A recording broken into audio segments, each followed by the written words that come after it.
രാമ തത്തുല്യം രാമനാമവരാനനേ. ശ്രീരാമ രാമ രാമേതി രമേ രാമേ മനോരമേ. സഹസ്രനാമ തത്തുല്യം രാമനാമവരാനനേ. ശ്രീരാമ രാമ രാമേതി രമേ രാമേ മനോരമേ. സഹസ്രനാമ തത്തുല്യം രാമനാമവരാനനേ. ശ്രീരാമ രാമ രാമേതി രമേ രാമേ മനോരമേ. സഹസ്രനാമ തത്തുല്യം രാമനാമവരാനനേ. സർവം ശ്രീ രാധാകൃഷ്ണ അർപ്പണമസ്തു. സ്വസ്തികയിലേക്ക് എല്ലാവർക്കും സ്വാഗതം. ആരെങ്കിലും ഉണ്ടോ?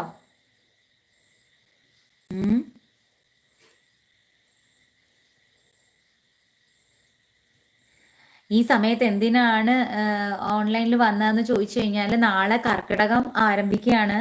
അപ്പൊ രാമായണം പാരായണത്തെ കുറിച്ചിട്ടുള്ള കുറെ സംശയങ്ങളൊക്കെ ഉണ്ടാവും പലർക്കും.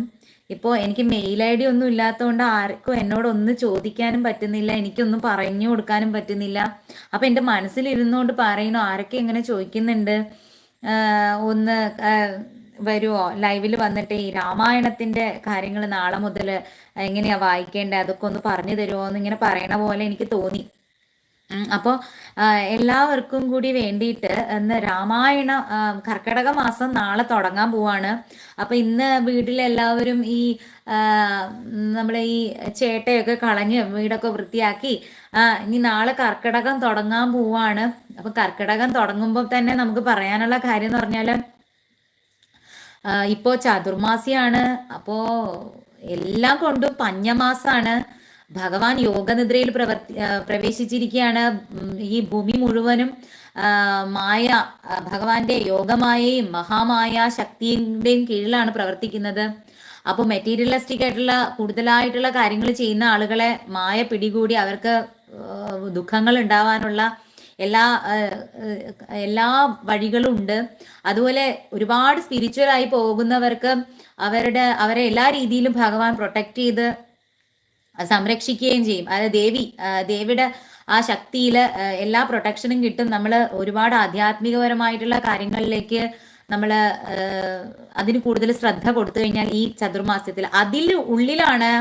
അപ്പോൾ ഈ ചതുർമാസ്യത്തിന്റെ പ്രത്യേകത എന്ന് പറയുമ്പോൾ തന്നെ നമ്മുടെ കേരളീയരെ സംബന്ധിച്ചിടത്തോളം ഈ സമയത്താണ് നമ്മൾ കർക്കിടക ലഗ്നത്തിലാണ് ശ്രീരാമസ്വാമി പുണർദം നക്ഷത്രത്തിൽ ജനിച്ചതെന്നാണ് പറയുന്നത്. അതുപോലെ ഇനി വരാൻ പോകുന്നത് അഷ്ടമി രോഹിണി, ശ്രീകൃഷ്ണൻ ജനിച്ചത്. അപ്പോൾ ഇങ്ങനെ ദുരന്തമായ മാസത്തിലാണ്, അതായത് ഉത്തരായനം കഴിഞ്ഞു ദക്ഷിണായനം തുടങ്ങാൻ പോവാണ്.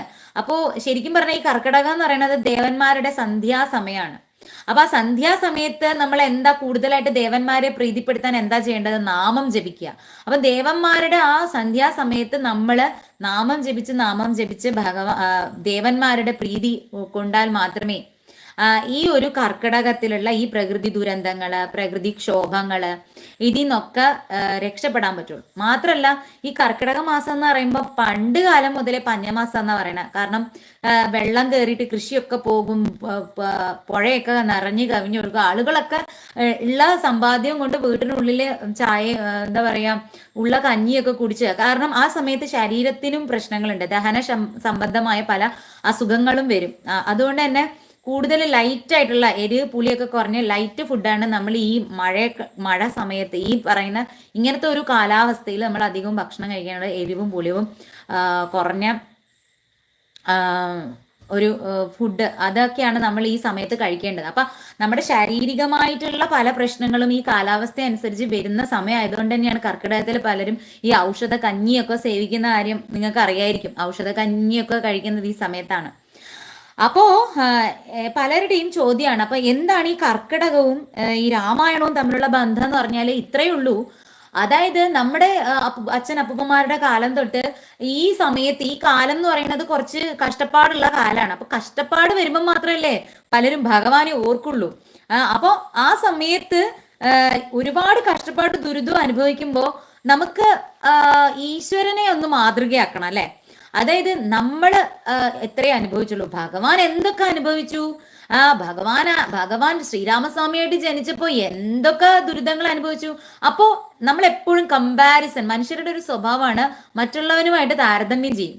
അപ്പോ അവരിത്രയ്ക്കൊക്കെ അവർക്ക് നമ്മളെക്കാളും നല്ലതായിട്ട് ഉള്ള ഒരാളെ കാണുമ്പോഴാണ് നമുക്ക് അസൂയയും ഫ്രസ്ട്രേഷനും നമുക്ക് ദേഷ്യവും ഒക്കെ തോന്നാം. അതേസമയം നമ്മളെക്കാൾ കഷ്ടപ്പെട്ട് ജീവിക്കുന്ന ഒരാളെ കാണുമ്പോൾ ആ താരതമ്യത്തിൽ നമ്മൾ ആശ്വാസം കൊള്ളുക ചെയ്യുന്നത്.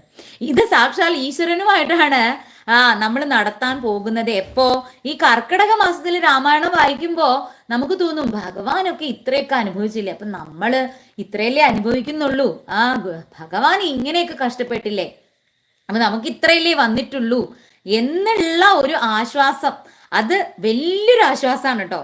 അത് മനസ്സിലാക്കുകയും ഉൾക്കൊള്ളുകയും ചെയ്യുന്നവരെ സംബന്ധിച്ചിടത്തോളം വലിയ ഒരു ആശ്വാസമാണ്.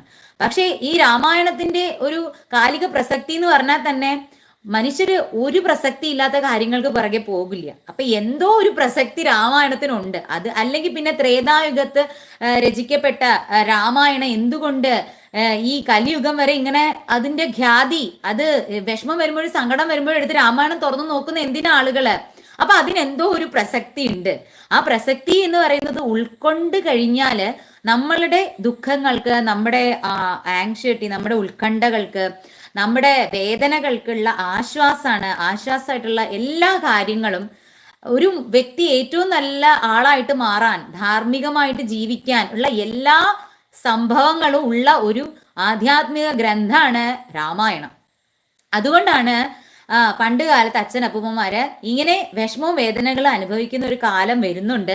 അപ്പൊ ആ കാലത്തെ ലൈറ്റായിട്ട് നേരിടാനായിട്ട് രാമായണ പാരായണം നടത്തണം എന്നുള്ളത് ഒരു ചര്യ പോലെ അവർ ചെയ്തു വന്നിരുന്നത്. അല്ലാതെ രാമായണം കർക്കിടകത്തിൽ മാത്രമല്ല വായിക്കേണ്ടത്. നമുക്ക് എപ്പോ വേണമെങ്കിലും വായിക്കാം. 365 ദിവസവും രാമായണം വായിക്കാം. അതിന് ഒരു പ്രശ്നമില്ല. പക്ഷെ ഒരു കാലങ്ങളായിട്ട് നമ്മളിങ്ങനെ കൊണ്ടുവരുന്ന ഒരു രീതി ആയതുകൊണ്ട് മാത്രമാണ് നമ്മളിത് കർക്കിടക മാസത്തില് നമ്മൾ ഇതിന് ഏറ്റവും അധികം പ്രാധാന്യം കൊടുത്തിട്ട് നമ്മളിത് ഇപ്പോ വായിക്കുന്നത്. ഇനി രാമായണത്തിന്റെ വേറൊരു കാര്യം പറയുന്നത് എന്താ വെച്ചാൽ, രാമായണം പ്രചരിപ്പിച്ചത് ആരിലൂടെയാ പ്രചരിക്കപ്പെട്ടത്? ഫസ്റ്റ് രാമായണം രചിച്ചു വാൽമീകി. പക്ഷെ ആരെ കൊണ്ട് പ്രചരിപ്പിക്കും നോക്കിയപ്പോ സീതാദേവിയുടെ 2 മക്കളെ ലവകുശന്മാരെ കൊണ്ടാണ് പ്രചരിപ്പിച്ചത്. അത് കർക്കിടക മാസത്തിലായിരുന്നു അതിന്റെ പ്രചരണം ആരംഭിച്ചത് എന്നും ഒരു സ്റ്റോറി ഉണ്ട്. അപ്പൊ അതുകൊണ്ടും ആവാം കർക്കിടകത്തില് രാമായണത്തിന് ഈ പ്രചരണം ഇപ്പോഴും അത് കാലാകാലങ്ങളായിട്ട് ഇങ്ങനെ തുടരുകയാണ്. അതിന്റെ പ്രചരണം എന്ന ഓണം നമ്മൾ ആ കർക്കിടക മാസത്തില് രാമായണം പാരായണം ചെയ്യാനായിട്ട് ശ്രമിക്കുന്നത്. ഇനി പല ആളുകളും ചോദിക്കുന്ന കുറെ ചോദ്യങ്ങളാണ്. ഞങ്ങൾ മാംസഭക്ഷണം കഴിക്കാറുണ്ട്, രാമായണം വായിക്കാൻ പറ്റുമോ? പീരീഡ്സ് ആയിരിക്കുന്ന സമയത്ത് രാമായണം വായിക്കാൻ പറ്റുമോ? പുലാവല്ലായ്മയുള്ളപ്പോൾ രാമായണം വായിക്കാൻ പറ്റുമോ? പ്രത്യേക ഇപ്പോൾ രാവിലത്തെ സന്ധ്യ, ഉച്ചയ്ക്കത്തെ സന്ധ്യ, വൈകുന്നേരത്തെ സന്ധ്യ, ഈ സന്ധ്യാസമയങ്ങളിൽ രാമായണം വായിച്ചാല് ഹനുമാൻ സ്വാമി കോപിക്കോ? ഇങ്ങനെ കുറെ ക്വസ്റ്റ്യൻസ് ഉണ്ട്. പിന്നെ ഇന്ന രീതിയിലേ വായിക്കാൻ പാടുള്ളൂ, കർക്കിടക മാസത്തിൽ കംപ്ലീറ്റ് ആയിട്ട് വായിച്ചു കഴിഞ്ഞില്ലെങ്കിൽ പാപം കിട്ടുമോ?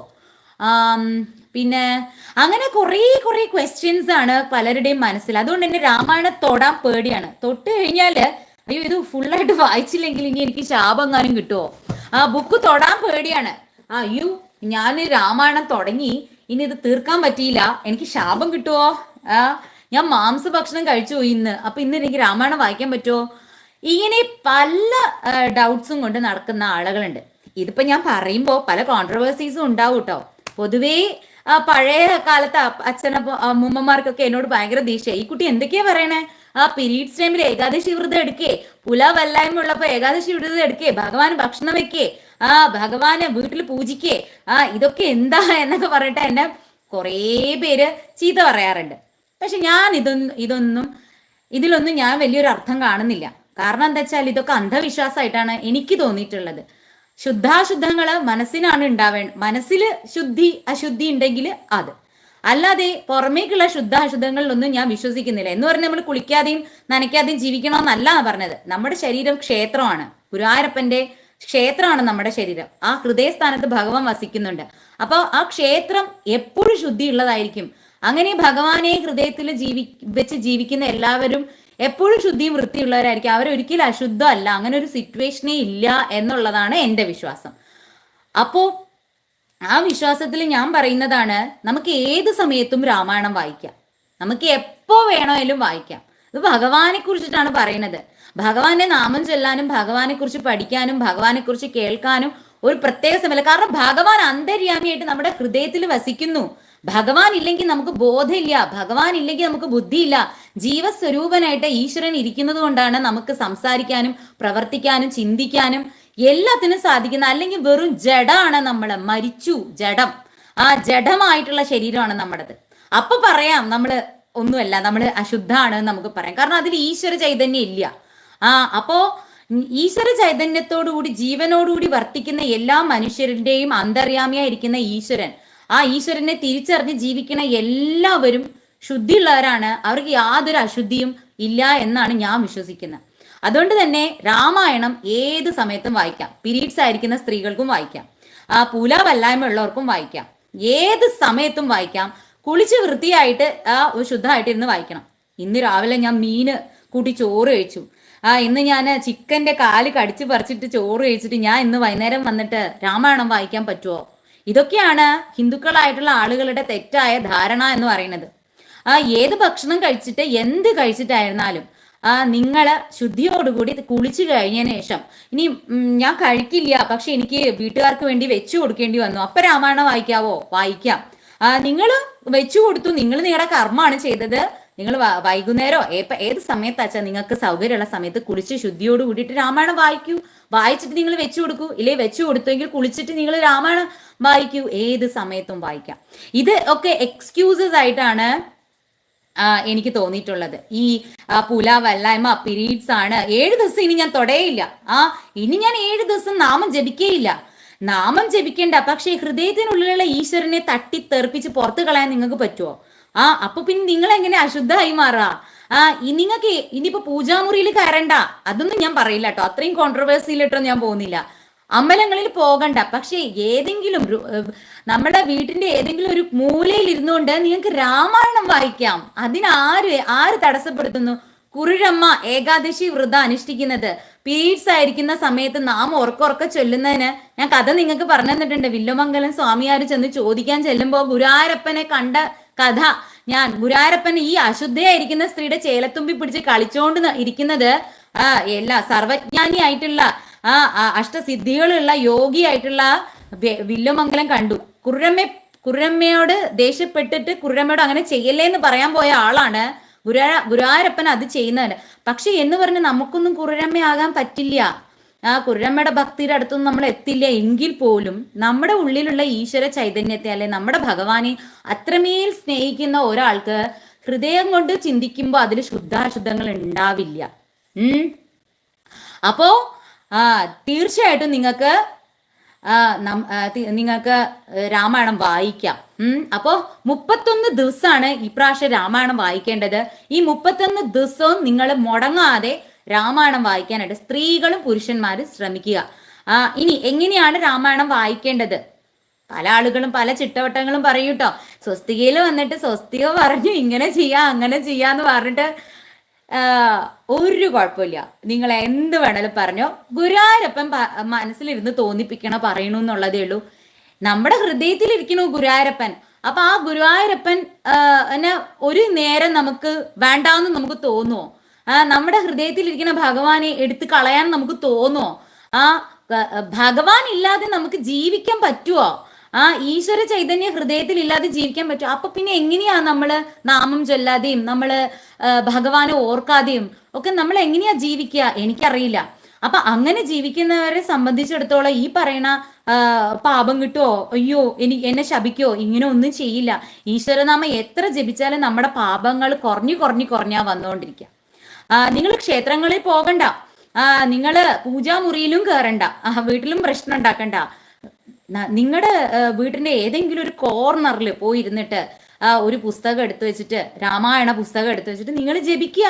നിങ്ങൾ ഭഗവാനെ ഓർക്കുകയാണ് ചെയ്യുന്നത്. നിങ്ങൾ ഭഗവാന്റെ പാദത്തിലാണ് പിടിച്ചിരിക്കുന്നത്.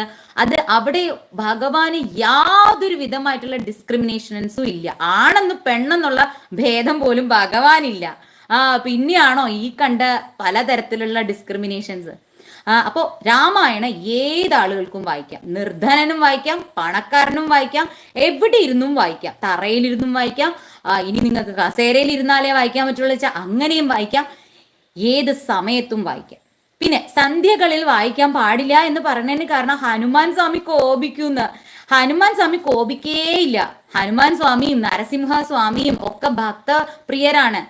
ഭഗവാൻ ഏറ്റവും പ്രിയപ്പെട്ട ആളുകളാണ് ഹനുമാൻ സ്വാമിയൊക്കെ. ഹനുമാൻ സ്വാമിയൊക്കെ ഭഗവാനെ എത്ര കണ്ട് സ്നേഹിക്കുന്നവരുടെ പിന്നാലെ നടക്കുന്നവരാണ് ഹനുമാൻ സ്വാമിയൊക്കെ. അപ്പൊ ഹനുമാൻ സ്വാമി കോപിക്കും, ഹനുമാൻ സ്വാമി നമ്മളെ ശപിക്കും. ഹനുമാൻ സ്വാമി ഒന്നും നമ്മളെ ശപിക്കില്ല. എത്ര രാമനെ കുറിച്ച് പറഞ്ഞാലും രാമായണത്തിൽ പറയുന്നത് എവിടെയാണോ രാമനാമം കേൾക്കണം അവിടെ ഞാൻ വന്നിരിക്കും എന്ന് പറയുന്ന ആളാണ് ഹനുമാൻ സ്വാമി. ഹനുമാൻ സ്വാമിയൊന്നും ഒരിക്കലും നമ്മൾ രാമനാമം ജപിച്ചതിന്റെ പേരിൽ നമ്മളെ ശപിക്കില്ല. പക്ഷേ ഒരു കാര്യം ഞാൻ പറഞ്ഞില്ലേ, എവിടെ രാമനാമം കേൾക്കണോ അവിടെ ആര് വന്നിരിക്കും? നാരദമുനിയും ഗരുഡസ്വാമിയും നമ്മുടെ ഹനുമാൻ സ്വാമിയും ഒക്കെ അവരുടെ ആ പോസിറ്റീവ് എനർജി നമ്മുടെ ചുറ്റിനും ഉണ്ടാവും നമ്മൾ വായിച്ചുകൊണ്ടിരിക്കുമ്പോൾ. അപ്പൊ ആ സമയത്ത് സന്ധ്യാസമയങ്ങളിൽ ചില ചര്യകളുണ്ട് അവർക്ക്.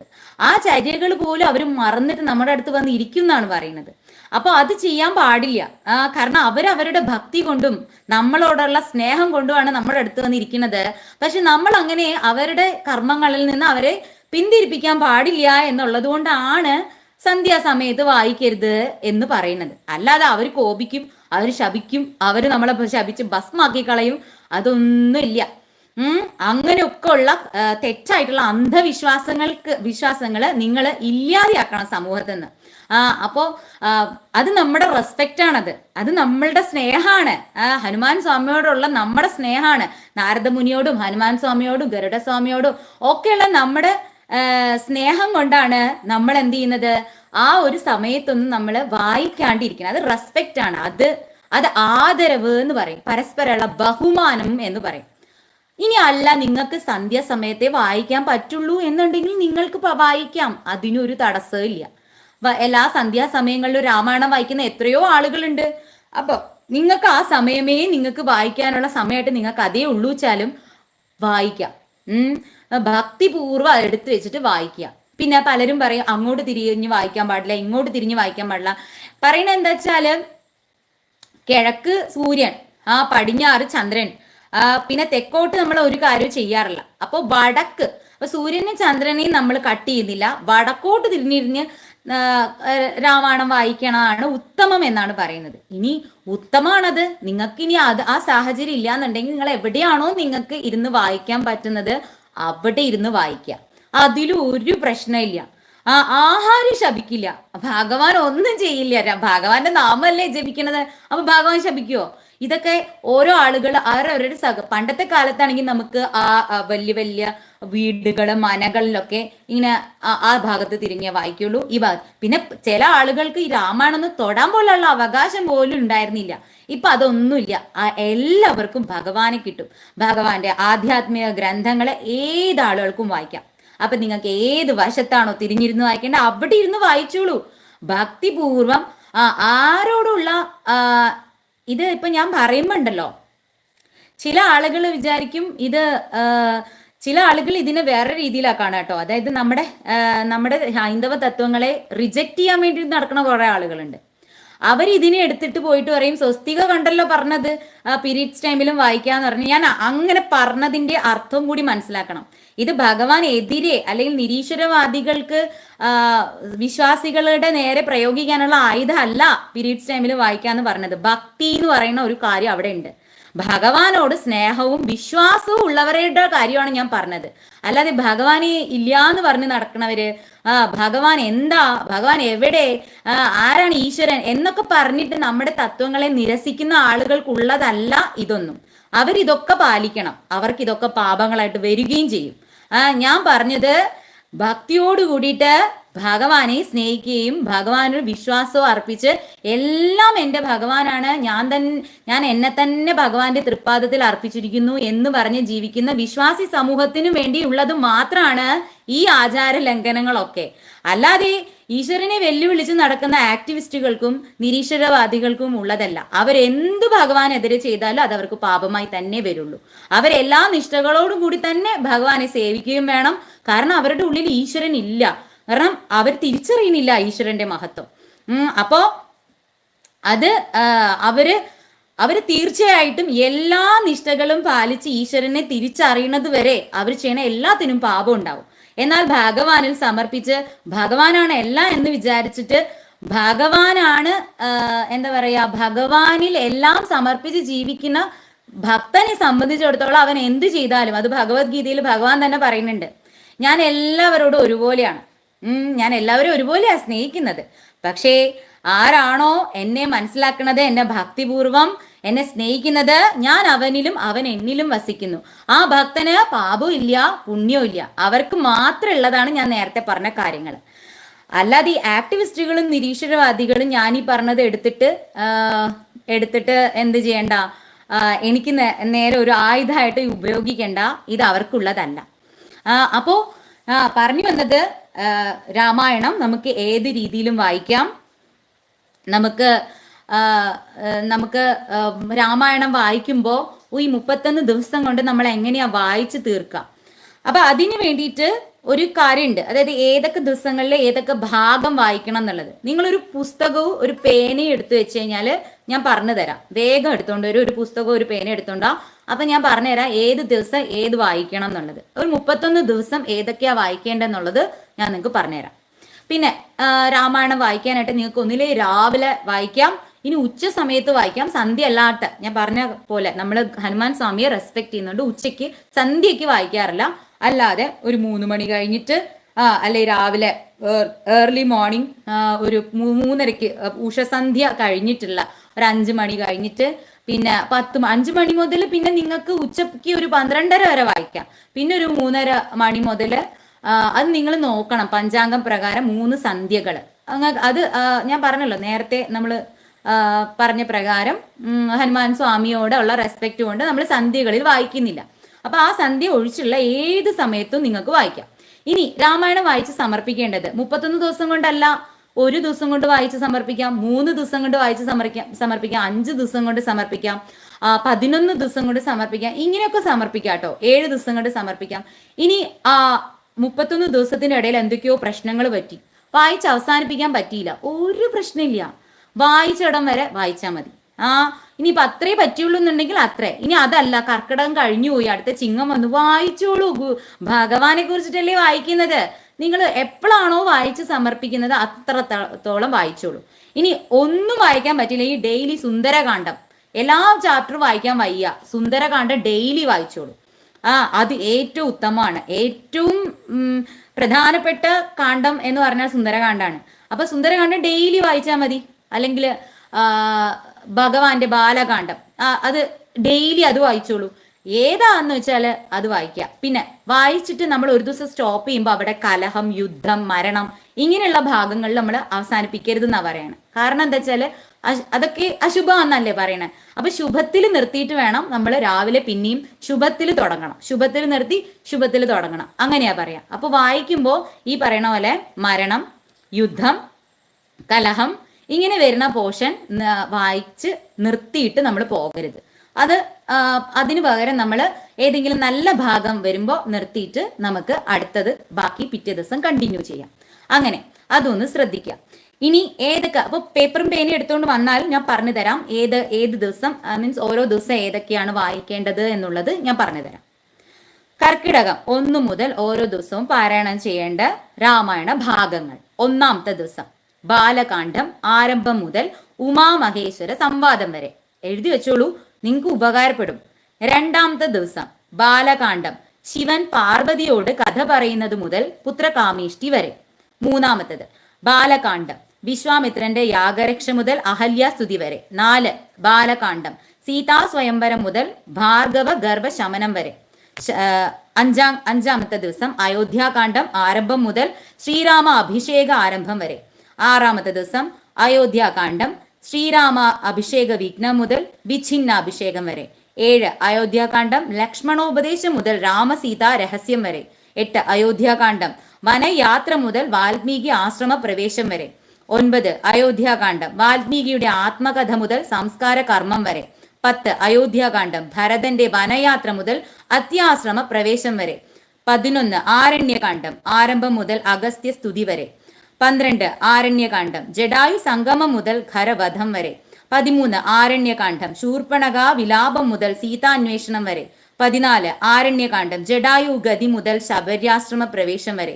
15 കിഷ്കിന്ധാകാന്ഡം ആരംഭം മുതൽ ബാലി സുഗ്രീവ യുദ്ധം വരെ. 16 കിഷ്കിന്ധാകാന്ഡം ബാലി വധം മുതൽ താരോപദേശം വരെ. 17 കിഷ്കിന്ധാകാന്ഡം സുഗ്രീവ രാജ്യാഭിഷേകം മുതൽ സുഗ്രീവൻ രാമസന്നിധിയിൽ എത്തുന്നത് വരെ. അടുത്തത് ബാക്കി 17 കിഷ്കിന്ധാകാന്ഡം സുഗ്രീവ രാജ്യാഭിഷേകം മുതൽ സുഗ്രീവൻ രാമസന്നിധിയിൽ വരെ. 18 കിഷ്കിന്ധാകാന്ഡം സീതാന്വേഷണോദ്യോഗം മുതൽ അംഗദാദികളുടെ സംശയം വരെ. 19 കിഷ്കിന്ധാകാന്ഡം സമ്പാദിവാക്യം മുതൽ സമുദ്ര ലംഘന ചിന്ത വരെ. 20 സുന്ദരകാന്ഡം ആരംഭം മുതൽ രാവണന്റെ ഇച്ഛാഭംഗം വരെ. 21 സുന്ദരകാന്ഡം ഹനുമാൻ സീതാ സംവാദം മുതൽ ലങ്കാമർദ്ദനം വരെ. 22 സുന്ദരകാന്ഡം ഹനുമാൻ രാവണ സഭയിൽ മുതൽ ഹനുമാന്റെ പ്രത്യാഗമനം വരെ. 23 യുദ്ധകാന്ഡം ആരംഭം മുതൽ രാവണ വിഭീഷണ സംഭാഷണം വരെ. 24 യുദ്ധകാന്ഡം വിഭീഷണൻ ശ്രീരാമ സന്നിധിയിൽ മുതൽ സേതുബന്ധനം വരെ. 25 യുദ്ധകാന്ഡം രാവണ ശുക സംവാദം മുതൽ യുദ്ധ ആരംഭം വരെ. 26 യുദ്ധകാന്ഡം രാവണന്റെ പുറപ്പാട് മുതൽ നാരദ സ്തുതി വരെ. 27 യുദ്ധകാന്ഡം അതികായ വധം മുതൽ ദിവ്യൌഷധ ഫലം വരെ. 28 യുദ്ധകാന്ഡം മേഘനാഥ വധം മുതൽ രാവണന്റെ ഹോമ വിഘ്നം വരെ. 29 യുദ്ധകാന്ഡം രാവണ യുദ്ധം മുതൽ രാവണ വധം വരെ. 30 യുദ്ധകാന്ഡം വിഭീഷണ രാജ്യാഭിഷേകം മുതൽ ഹനുമൽ ഭരത സംവാദം വരെ. 31 യുദ്ധകാന്ഡം അയോധ്യ പ്രവേശം മുതൽ യുദ്ധകാന്ഡം അവസാനം വരെ. അപ്പൊ ഇങ്ങനെയാണ് നമ്മള് ഈ 31 ദിവസവും ഇത് നിങ്ങൾ ഇതിനകത്ത് കിടക്കും, ഈ വീഡിയോയിൽ ഉണ്ടാവും. അപ്പോൾ നിങ്ങൾക്ക് ഡൗട്ട് ഉണ്ടെങ്കിൽ വന്നിട്ട് ഇത് നോക്കിയാൽ മതി. അപ്പം ഇതുപോലെയാണ് രാമായണം ഡെയിലി ഓരോ ദിവസം ഇങ്ങനെ വായിച്ചു കഴിഞ്ഞാൽ നിങ്ങൾക്ക് 31 ദിവസം കൊണ്ട് ഇത് വായിച്ച് സമർപ്പിക്കാൻ പറ്റും. ഇനി ഏതെങ്കിലും ഒരു ദിവസം നിങ്ങൾക്ക് കട്ടായി പോയി, എന്തെങ്കിലും ഒരു ആവശ്യം കൊണ്ട് നിങ്ങൾക്ക് വായിക്കാൻ പറ്റിയില്ല എന്നുണ്ടെങ്കിൽ അടുത്ത ദിവസം ഇത് അഡ്ജസ്റ്റ് ചെയ്ത് ഈ ഭാഗം കൂടിയും ചേർത്ത് വായിക്കുക. അല്ലെങ്കിൽ എവിടെയെങ്കിലും പോകുന്നുണ്ടെങ്കിൽ ഈ ഭാഗം കൂടി ചേർത്ത് നേരത്തെ വായിച്ച് വെക്കുക. ഒരു ദിവസം കുറേ പോർഷൻ അങ്ങ് വായിച്ചാൽ മതി. അപ്പോൾ അടുത്ത ദിവസങ്ങളിൽ ചിലപ്പോൾ വായിക്കാൻ പറ്റിയില്ല അങ്ങനെ നമുക്ക് അഡ്ജസ്റ്റ് ചെയ്യാം. ഇനിയിപ്പോൾ മൊത്തം വായിച്ചില്ലെങ്കിലും ഒരു പ്രശ്നമില്ല, വായിക്കാൻ പറ്റണത്തോളം വായിക്കുക, രാമായണം ഉൾക്കൊണ്ട് മനസ്സിലാക്കുക. ഇനി രാമായണം ഏതാ വായിക്കുക? 24,000 ശ്ലോകമുള്ള വാൽമീകി രാമായണം എന്തായാലും ഇത്രയും വായിച്ചു കഴിയാൻ പറ്റില്ല. അപ്പൊ നമ്മുടെ എഴുത്തച്ഛൻ കിളിപ്പാട്ട് രൂപത്തിൽ അധ്യാത്മ രാമായണം നമുക്ക് തന്നിട്ടുണ്ട്. അപ്പൊ അധ്യാത്മ രാമായണം വായിക്കുക. അപ്പൊ അധ്യാത്മ രാമായണം മലയാളത്തില് നല്ല അസലായിട്ട് വാൽമീകി രാമായണം പോലെ തന്നെ അദ്ദേഹം അതുപോലെ തന്നെ മാറ്റി ഇതില് മലയാളത്തിൽ നമുക്ക് രാമന്റെ കഥ അസലായിട്ട് മലയാള ഭാഷയുടെ പിതാവ് നമുക്ക് അസലായിട്ട് തന്നിട്ടുണ്ട്. അപ്പൊ അത് വായിക്കാം. ഇനിയിപ്പോ അവസാനമായിട്ട് അതും കൂടി പറയണല്ലോ, ഒന്നിനും സമയമില്ലാത്ത ആളുകളുണ്ട്, 5 മിനിറ്റ് പോലും ഇല്ലാത്ത ആളുകൾ. ആ ആളുകളും വിഷമിക്കേണ്ട, അതിനും ഉണ്ടൊരു പ്രതിവിധി. ഒറ്റ ശ്ലോകി രാമായണം ഉണ്ട്. ഈ ശ്ലോകം ദിവസവും ജപിക്കുക, പരമാവധി ജപിക്കുക. ഒരു ദിവസം ഒരു 10-20 പ്രാവശ്യമെങ്കിലും ജപിക്കാൻ പറ്റിയാൽ രാമായണം സമ്പൂർണ്ണം വായിക്കുന്നതിന് സമാണെന്നാണ് പറയുന്നത്. ശ്ലോകം നിങ്ങൾക്ക് അറിയായിരിക്കും. ഏതാ ശ്ലോകം? ഒറ്റ ശ്ലോകി രാമായണം. ഏതാ ശ്ലോകം? വായിക്കാൻ തുടങ്ങിയാൽ മുടങ്ങാൻ പാടില്ല എന്നുണ്ടോ? ഒന്നുമില്ല, അങ്ങനെ ഒന്നുമില്ല. വായിക്കൂ, വായിച്ച് മനസ്സിലാക്കൂ. രാമായണം കേട്ടാൽ മതിയോ ഓൺലൈനിൽ? മതി. എല്ലാ ദിവസവും രാമായണം കേട്ടാലും മതി. ഓൺലൈനില് ഒരുപാട് പേര്, എത്ര ആചാര്യന്മാര്, നമ്മുടെ ചിത്രാമ്മ തന്നെ രാമായണം ഇങ്ങനെ ചൊല്ലിയിട്ടിട്ടുണ്ട്. അത് രാവിലെ വെക്കുക വീട്ടിൽ ഉറക്ക ശബ്ദത്തിന്. അത് മതി.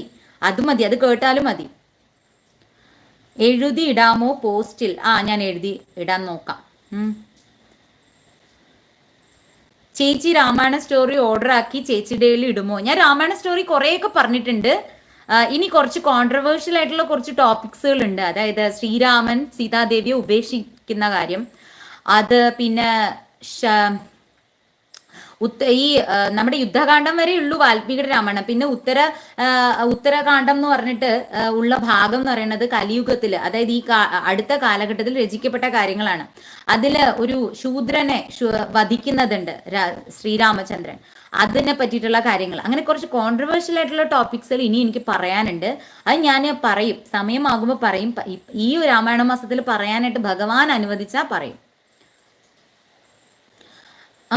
എന്താണ്, എനിക്ക് പീരീഡ്സ് 10 ഡേ കാണും. അപ്പോൾ എനിക്ക് സങ്കടമാണ്.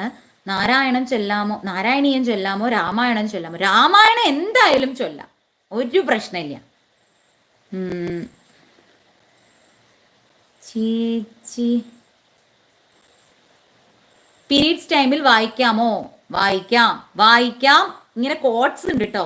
കോട്ട്സിൽ എന്താന്ന് വെച്ചാല് ഭഗവാനോടുള്ള ആ വിശ്വാസവും സ്നേഹവും അന്ധകരണവും ശുദ്ധിയും നിങ്ങൾക്ക് ഉണ്ടെന്നുള്ളത് നിങ്ങൾക്ക് ഉത്തമ ബോധ്യമാണെങ്കിൽ ഇൻവെർട്ടർ കോമയില് വായിക്കാം. പാർവതി മിസ്സേ പണ്ട് ഞങ്ങളെ പോളിടെക്നിക്കിൽ പഠിപ്പിച്ചിട്ടുണ്ടല്ലേ ഞാന്. അപ്പോ ഞാൻ പറഞ്ഞില്ലേ, ഇനി അപ്പോ ഇതിനൊന്നും സമയമില്ലാത്തവർക്ക് ഒരു കാര്യമുണ്ട്. എന്താണ് ആ ശ്ലോകം എന്താണ്?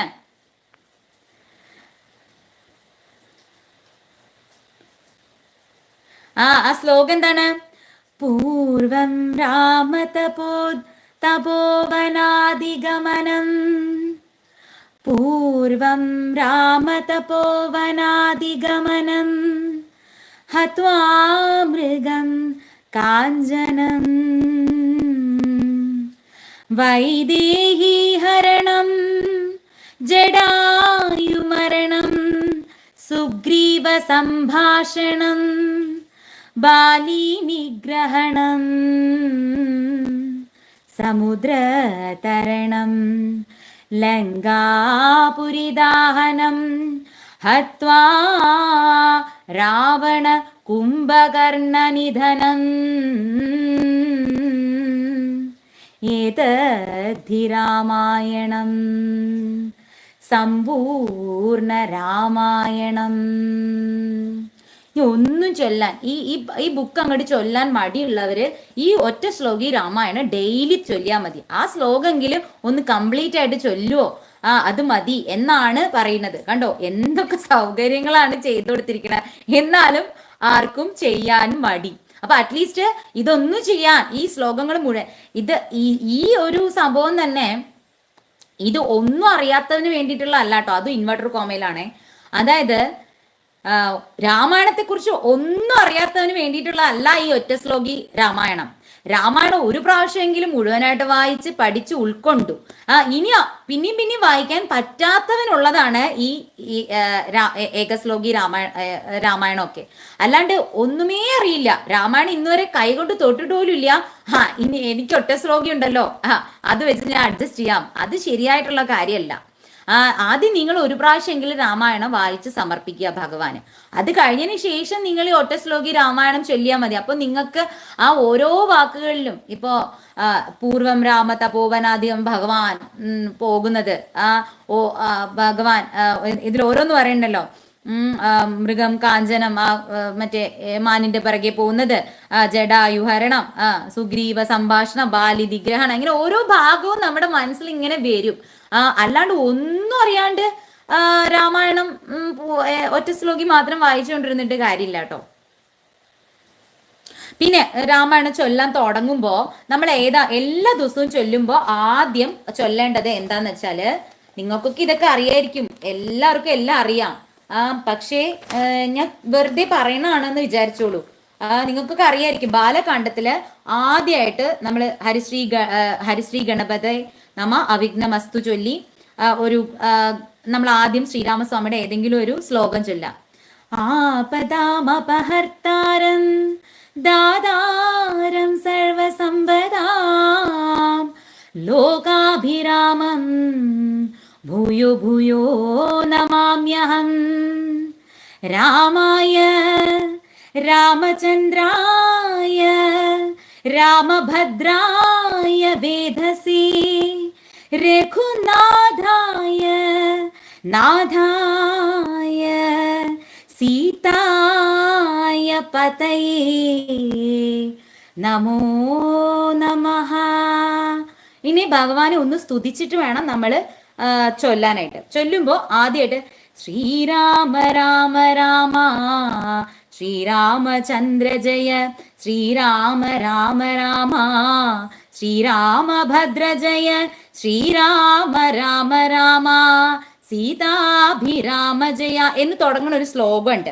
അത് ശാരിക പൈതൽ താനും വന്ദിച്ചു വന്ധ്യന്മാരെ ശ്രീരാമസ്മൃതിയോടെ പറഞ്ഞു തുടങ്ങിനാൾ എന്നുള്ള ആ ഒരു ചെറിയ പോർഷൻ 1 2 3 4 5 6 7 8 9 10 11 12 14 വരികളുണ്ട് എഴുത്തച്ഛന്റെ. ആ 14 വരികൾ ഡെയിലി തുടങ്ങുമ്പോഴും അവസാനിപ്പിക്കുമ്പോഴും ചൊല്ലുക. അത് ചൊല്ലുക. പിന്നെ ആദ്യം ചൊല്ലുമ്പോൾ ഞാൻ ഇപ്പൊ ചൊല്ലിയ ഏതെങ്കിലും ഭഗവാന്റെ ഒരു നാമസ്തുതി, അല്ലെങ്കിൽ നമ്മുടെ വിഷ്ണു സഹസ്രനാമത്തിലുള്ള ശ്രീരാമ രാമ രാമേതി രമേ രാമേ മനോരമേ സഹസ്രനാമ തത്തുല്യം രാമനാമവരാനനേ. നോൺ വെജ് കഴിക്കുന്നവർക്ക് ഒറ്റ ശ്ലോകി രാമായണം ചൊല്ലാമോ? ഓ ചൊല്ലാലോ, അതിനെന്താ.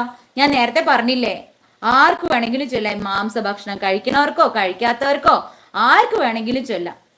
ഏത് ഭക്ഷണം കഴിക്കണം എന്നുള്ളത് നിങ്ങളുടെ ഇഷ്ടമാണ്. പക്ഷെ ഏത് ഭക്ഷണം കഴിച്ചാൽ നമുക്ക് ഏത് ശീലവും ഏത് ഗുണവുമാണ് ഉണ്ടാവണമെന്ന് ഭഗവാൻ ഭഗവത്ഗീതയിൽ 18-ാം അധ്യായത്തിൽ പറഞ്ഞു തരുന്നുണ്ട്. 17, 18 ഭഗവാൻ പറഞ്ഞു തരുന്നുണ്ട്. അപ്പൊ അത് മനസ്സിലാക്കുക. എന്നിട്ട് നമ്മൾ കഴിക്കുന്ന ഭക്ഷണം നമ്മുടെ സ്വഭാവത്തെ ഗുണത്തെയും ബാധിക്കാതിരിക്കാനായിട്ട് ഭഗവാനോട് പ്രാർത്ഥിക്കുക. അതിനു വേണ്ടിയിട്ടാണ് നാമവും എല്ലാം ജപിക്കുന്നത്. വേറൊന്നുമില്ല, ഇത്ര തന്നെ പറയാനുള്ളൂ. അപ്പൊ ഇങ്ങനെ വേണം രാമനാമം ജപിക്കാനായിട്ട്. അപ്പോ കർക്കിടകത്തിൽ മാത്രമല്ല, അത് ഫസ്റ്റ് മനസ്സിലാക്കുക, കർക്കിടകത്തിൽ മാത്രമല്ല രാമായണം വായിക്കേണ്ടത്. നമ്മൾ എപ്പോഴും വായിക്കുക, എപ്പോഴും പഠിക്കുക. പക്ഷെ അറ്റ്ലീസ്റ്റ് ഈ ബിസി ആയിട്ടുള്ള ഈ കലിയുഗത്തിൽ മനുഷ്യർ എന്തിനൊക്കെ വേണ്ടിയിട്ട് നെട്ടോട്ടോടാണ്. അപ്പൊ അവർക്ക് ഒന്നിനും സമയമില്ല. അപ്പൊ അറ്റ്ലീസ്റ്റ് ഈ കാണുന്ന പ്രകൃതിക്ഷോഭങ്ങളും ഈ മഴയും ഈ നിർത്താതെ പെയ്യുന്ന മഴയും ഇതൊക്കെ നമ്മൾക്ക് പേടിക്കേണ്ട കാര്യമാണ്.